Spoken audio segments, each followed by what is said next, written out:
ಕೆಲವು ದಿನಗಳ ಹಿಂದೆ ಸುಬ್ರಹ್ಮಣ್ಯ ವಲಯದ ರಕ್ಷಿತಾರಣ್ಯದಿಂದ ಮರ ಲೂಟಿ ಪ್ರಕರಣಕ್ಕೆ ಸಂಬಂಧಿಸಿದಂತೆ ಐತೂರು ಗ್ರಾಮದ ಮಜೂರು ಪದ್ಮಯ್ಯ ಗೌಡ ಅವರ ಮನೆಗೆ ಅರಣ್ಯ ಅಧಿಕಾರಿಗಳು ದಾಳಿ ನಡೆಸಿದ ಸಂದರ್ಭದಲ್ಲಿ ಮನೆ ಮಂದಿ ಮೇಲೆ ದೌರ್ಜನ್ಯ ಎಸಗಲಾಗಿತ್ತು.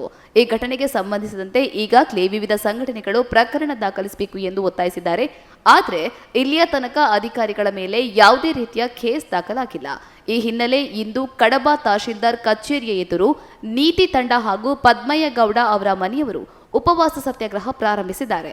ಈ ಸತ್ಯಾಗ್ರಹದಲ್ಲಿ ಪದ್ಮಯ್ಯ ಗೌಡ, ಸೀತಮ್ಮ, ದೇವರಾಜ್, ಲೇಖ, ದೀಕ್ಷಿತ, ಸುಂದರಗೌಡ, ಲಕ್ಷ್ಮೀನಾರಾಯಣ, ನೀತಿ ತಂಡದ ರಾಜ್ಯಾಧ್ಯಕ್ಷ ಜಯಂತಿ, ಈಶ್ವರ ಅವರು ಪಾಲ್ಗೊಂಡಿದ್ದಾರೆ. ಮರಳು ಮಾಫಿಯಾದಲ್ಲಿ ಹೆಸರು ಕೇಳಿರುವಂಥ ಮರ್ದಾಲ ಅಬ್ಬಾಸ್ ಹಾಗೂ ಅವನ ಸಹಚರರು ಸೇರಿ ಮರ್ದಾಳ ಪ್ರಸಾದ್ ಎಂಬವರ ಮನೆಗೆ ರಾತ್ರಿ 12 ಗಂಟೆಗೆ ಏಕಾಏಕಿ ನುಗ್ಗಿ 12 ಗಂಟೆಯಿಂದ 4:15 ತನಕ ಅವರ ಒಂದು ದಬ್ಬಾಳಿಕೆ, ದೌರ್ಜನ್ಯ, ದರೋಡೆ ಇದನ್ನೆಲ್ಲ ಮುಗಿಸಿರ್ತಾರೆ. ಯಾವುದೇ ಒಂದು ಮನೆ ಬರಬೇಕಾದ್ರೆ ಕೋರ್ಟ್ ಆದೇಶ ಇರಬೇಕು. ಕೋರ್ಟ್ ಆದೇಶವಿದ್ದರೂ ದೇಶಕ್ಕೆ ವಿರುದ್ಧವಾಗಿ ಏನಾದರೂ ಬಾಂಬ, ಮಾರಕಾಸ್ತ್ರ ಇಲ್ಲ ನಾಳೆ ಏನಾದರೂ ದೊಡ್ಡ ಒಂದು ಅನಾಹುತ ಆಗುತ್ತೆ ಅಂಥ ಸಂದರ್ಭದಲ್ಲಿ ಬೇಕಾದರೆ ಅಟ್ಯಾಕ್ ಮಾಡ್ಬೋದು. ಇಲ್ಲ ಮನೆಯಲ್ಲಿ ಅರಣ್ಯ ಇಲಾಖೆಯಿಂದ ಮರವನ್ನು ಒತ್ತೊಯ್ದು ಅದು ಇವತ್ತು ರಾತ್ರಿ ಸಾಗಿಸ್ತಾ ಇದ್ದಾರೆ.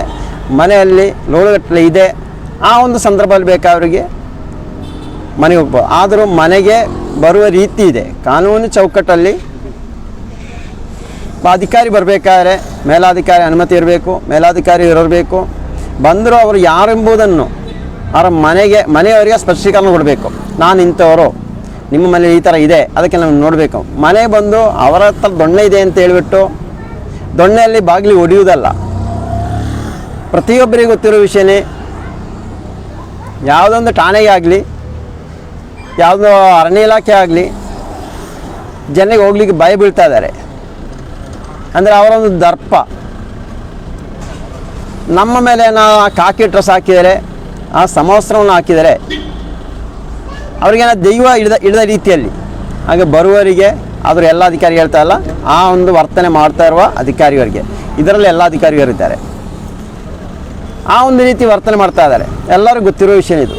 ಆದರೆ ರಾತ್ರಿ 12 ಗಂಟೆಗೆ 10-15 ಅಧಿಕಾರಿಯವರು ಹಾಗೂ ಗೂಂಡಾಗಳು ಸೇರಿ ಈ ಪ್ರಸಾದ್ ಮನೆಗೆ ನುಗ್ಗಿದರೆ ಅದು ಯಾವ ರೀತಿಯಲ್ಲಿರ್ಬೋದು? ಪ್ರತಿಯೊಬ್ಬರಿಗೆ ಆಲೋಚನೆ ಮಾಡ್ಬೋದು. ಕಬ್ಬಿನ ಗೆದ್ದೆಗೆ ಆನೆ ನುಗ್ಗಿದಾಗಿರ್ಬೋದು. ಅಲ್ಲ, ಪ್ರಸಾದ್ ಎಂಬವರು ಮರ ಕೊಯ್ದಿದ್ದರೆ ಅವ್ರು ಕಳ್ಳಸಾನ ಮಾಡ್ತಾಯಿದ್ದಾರೆ, ಆ್ಯಕ್ಷನ್ ತಗೊಳ್ಳಿ ಬೇಡ ಅಂತ ನಾವು ಯಾವತ್ತೂ ಹೇಳಲ್ಲ.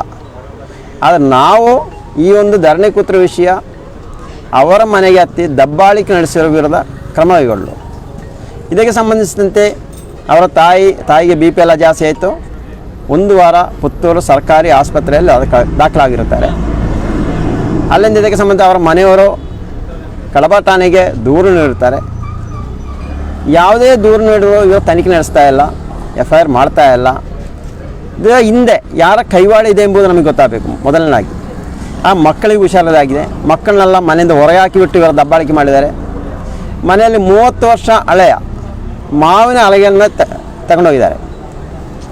ಅದು ಅಲ್ಲದೆ ಪಿಕಪ್ ವಾಹನ 2 ವಾಹನ ತಂದಿದ್ದರು. ಆ ವಾಹನಲ್ಲಿ ಹೆಬ್ಬಳಸಿನ ಮರ ಇತ್ತು. ಅದು ಒಂದು ಅವ್ರ ಮನೆಯವರು ಹೇಳಿದ್ರು. ತಿರುಗಿ ಯಾವ ರೀತಿಯಲ್ಲಿ ಅಂತ ಹೇಳಿದರೆ, ಮೊನ್ನೆ ಮಂಗಳೂರಿಂದ DFO ಕಚೇರಿಯಿಂದ ಪ್ರಸಾದಿಗೊಂದು ಲೆಟ್ರ್ ಬಂದು ಹಾಜರಾಗಿ ರಿಪೋರ್ಟ್ ಕೊಡಿ ಅಂತ. ಅದರ ರಿಪೋರ್ಟಲ್ಲಿ ಹಾಕಿದ್ದಾರೆ 76 ಹೆಬ್ಬಳಸು ಮರ ಅಂತ. ಅಂದರೆ ಇವರು ಅಲ್ಲಿಂದ ಸೀಸ್ ಮಾಡಿರೋ ಒಂದು ರೀತಿಯಲ್ಲಿ ಹಾಕಿದ್ದಾರೆ. ಇದಕ್ಕೆ ಉತ್ತರ ಕೊಡಿ ಅಂತ ಕೇಳ್ತಾರೆ. ಅದಲ್ಲ, ಅಲ್ಲಿ ಮರ ಕೊಯ್ಯುವ ಮಿಷನ್ ಇತ್ತು, ಆಳ ಬಿಚ್ಚಿಸಿ ಹಾಕರು, ಇದನ್ನೆಲ್ಲ ಎತ್ಕೊಂಡು ಇದಕ್ಕೆ ಉತ್ತರ ಕೊಡಿ ಅಂತ ಕೇಳ್ತಾ ಇದ್ದಾರೆ. ಈ ರೀತಿಯಲ್ಲಿ ಇವರೊಂದು ದಬ್ಬಾಳಿಕೆ ನಡೀತಾ ಇದೆ.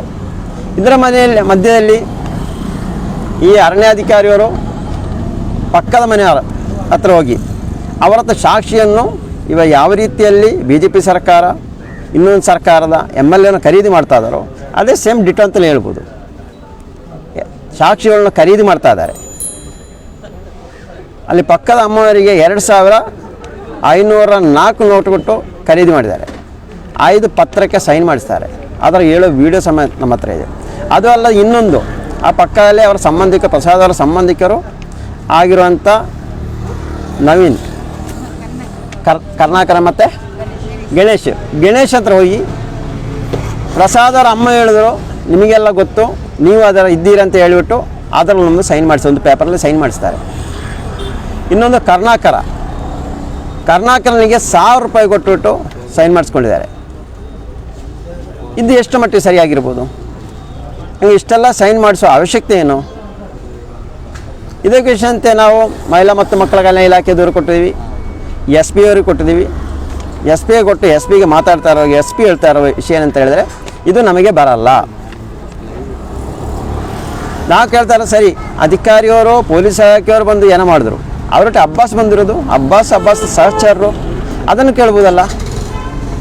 ಇಲ್ಲ ಅದೇನೋ ಅವರಿಗೆ ಸಾಕ್ಷಿ ಬೇಕಂತ ಅದಕ್ಕೋಸ್ಕರ ತಂದಿರೋದಂತೆ. ಸಾಕ್ಷಿ ಆದರೆ ಹೊರನಲ್ಲಿ ಮನೆ ಒಳಗೆ ಏನಕ್ಕೆ ಹೋಗಿರೋದು? ನಾನು ಎಸ್ ಪಿ ಸಾಹೇಬ್ರೆ ಕೇಳ್ತಾ ಇರೋದಷ್ಟೇ, ಇಲ್ಲ ಪೊಲೀಸ್ ಇಲಾಖೆ ಕೇಳೋದೊಂದೇ, ನಿಮಗೆ ಕಾನೂನು ಚೌಕಟ್ಟಲ್ಲಿ ಇದಕ್ಕೆ FIR ಮಾಡಿ ತನಿಖೆ ಮಾಡಲಿಕ್ಕೆ ಸಾಧ್ಯವಿಲ್ಲ ಎಂಬ ಹಿಂಬರ ಕೊಡಿ, ನಾವು ಇಲ್ಲಿಂದ ಎದ್ದು ಹೋಗ್ತೀವಿ. ಇಲ್ಲ, ನೀವು FIR ಮಾಡಿ ಅವ್ರನ್ನ ತನಿಖೆ ಮಾಡಿ. ಇದು ನಮ್ಮ ಈ ಒಂದು ಉಪವಾಸ ಸತ್ಯಾಗ್ರಹ ಉದ್ದೇಶವಾಗಿರುತ್ತದೆ. ಆದಷ್ಟು ಬೇಗ ಅದು ಅಲ್ಲ, ನಮ್ಮ ಎಮ್ ಎಲ್ ಎರ್ಗೆ ಅದು ತನಿಖೆ ನಡೀತಾ ಇದೆ ಅಂತ, ಅದು ಎಲ್ಲಿ ತನಿಖೆ ನಡೆದು ಗೊತ್ತಾಗ್ತಾ ಇಲ್ಲ ನಮಗೆ. ಮಂತ್ರಿಯವರು ಈ ಕ್ಷೇತ್ರ MLA ಅಂಗಾರವರು ಇವತ್ತು ಬಂದರು ಸಚಿವರಾಗಿ ಕರ್ನಾಟಕ ಬಂದರು ಸಚಿವ ಆಗಿದ್ದಾರೆ. ಅವರಿಗೆ ಇದು ಯಾವುದು ಕಾಣಿಸ್ತಾ ಇಲ್ಲ. ಇನ್ನೂ ಕಡೆ ಪ್ರಸಾದ್ ಬಂದ್ಬಿಟ್ಟು BJPಯ ಕಾರ್ಯಕರ್ತ. ಆ ಕಾರ್ಯಕರ್ತರಿಗೆ ಏನು ಬೇಕಾದ್ರೂ ಆಗ್ಬೋದು. ಮಂತ್ರಿಯವರಿಗೆ ಹಣ ಸಂಪಾದನೆ ಮಾಡೋ ಲೂಟಿ ಮಾಡೋ ಚಿಂತೆಯಲ್ಲಿದ್ದಾರೆ. ಅದರ ಕಾರ್ಯಕರ್ತರೆಲ್ಲ ಸಾಯಲಿ ಒಂದು ಚಿಂತೆಯಲ್ಲಿದೆ. ಈ ಒಂದು ಮಟ್ಟಕ್ಕೆ ಹೋಗ್ತಾ ಇದೆ ನಮ್ಮ ಕರ್ನಾಟಕ ರಾಜ್ಯ. ಇವಾಗ ನಾವು ಕೇಳಿದ್ವಿ, ಪಕ್ಕದ ರಾಜ್ಯದಲ್ಲಿ ಉತ್ತರ ಪ್ರದೇಶದಲ್ಲಿ ಒಂದಲ್ಲ ಒಂದು ರೀತಿಯಲ್ಲಿ ನ್ಯೂಸ್ ಬರ್ತಾ ಇದೆ. ಅದನ್ನು ಇವಾಗ ಕರ್ನಾಟಕ ಅದೇ ಆಗಿದೆ. ಇವಾಗ ಇದಕ್ಕೆ ಕಡಿವಾಣ ಹಾಕಬೇಕು. ಇನ್ನೊಬ್ಬರಿಗೆ ಇಂಥ ಅನ್ಯಾಯ ಮಾಡಬಾರ್ದು. ಯಾವುದೇ ಒಂದು ದಾಖಲೆಯನ್ನು ಸೃಷ್ಟಿ, ನಕಲು ಮರಗಳನ್ನು ತರಿಸಿ ಇನ್ನೊಬ್ಬರ ಮೇಲೆ ಅಧಿಕಾರ ರಕ್ಷಣೆಗೋಸ್ಕರ ಈ ದಬ್ಬಾಳಿಕೆ ನಿಲ್ಲಬೇಕೆಂಬುದು ನಮ್ಮ ನೀತಿದಂಡ ಉದ್ದೇಶ. ನಮ್ಮ ನೀತಿದಂಡ ಅವರಿಗೆ ಮಾಹಿತಿ ಕೊಟ್ಟಿದ್ದೀವಿ. ಅದರ ಪ್ರಕಾರ ಅವರೊಂದಿಗೆ ಸೇರಿ ಈ ಉಪವಾಸ ಸತ್ಯಾಗ್ರಹವನ್ನು ಮಾಡ್ತಾಯಿದ್ದೀವಿ.